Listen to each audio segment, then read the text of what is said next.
In discussing the profile of the respondents, this is the common mistakes of most of the researchers or some of the researchers.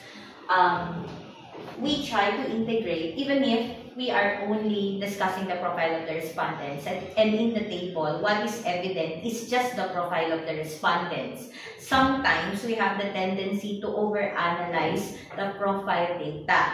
That in the profile data interpretation, we are already integrating supporting literatures about the main variables of the study. For example, the main variable is all about learning style.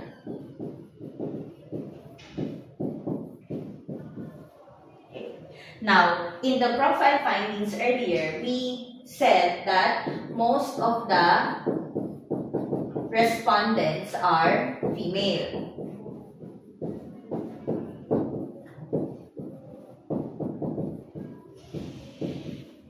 Now, the problem is that there are some researchers who are already integrating learning style in the profile table, wherein their implication would be, according to Bautista, it is evident that most females have better learning styles than males. Now, it's a common mistake.